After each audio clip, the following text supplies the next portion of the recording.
Hello students, how are you? I am Hekar Singh, your English teacher. Class 8 subject English second chapter number 13 preposition. देखिए students, आज preposition की हम study लगाएंगे जिसको आपको बहुत ही अच्छी तरीके से अंडरस्टैंड करना है. ठीक है, तो come to the point.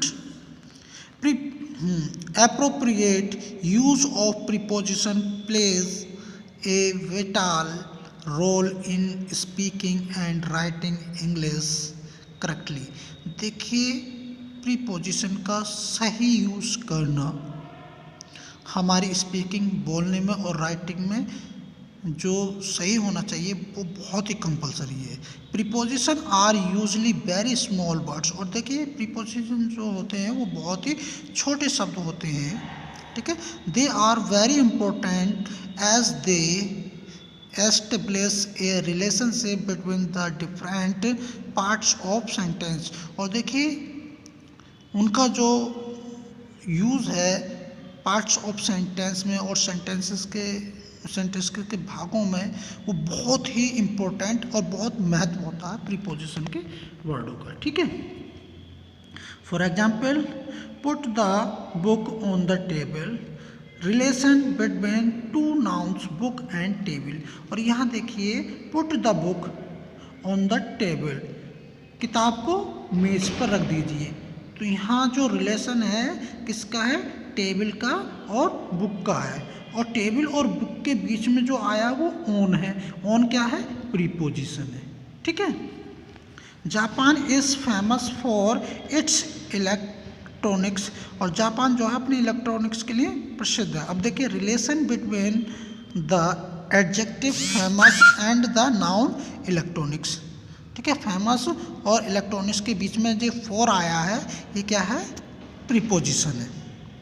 The above mentioned sentence show that a preposition is a word that is placed before a noun or a pronoun to show the relation that the noun or the pronoun has with some other words in the sentences.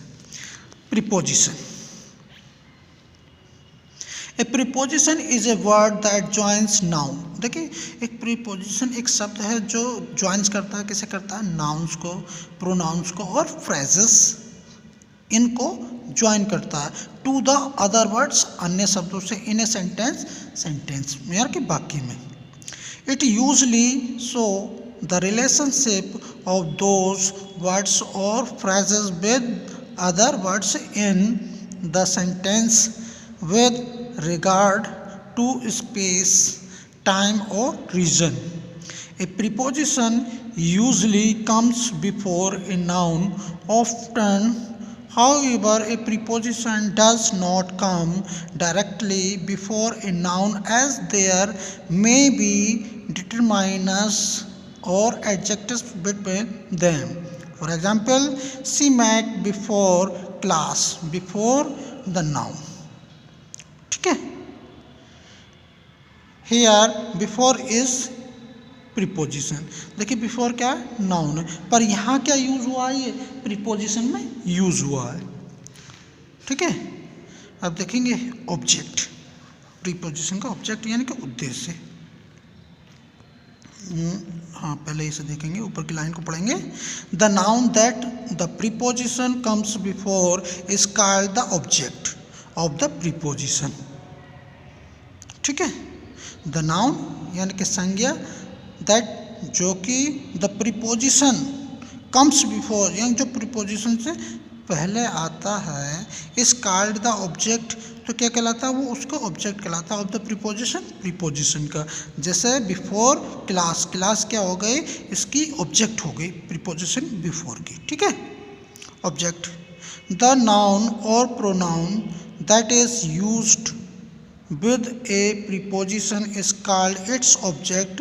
A preposition can have more than one object.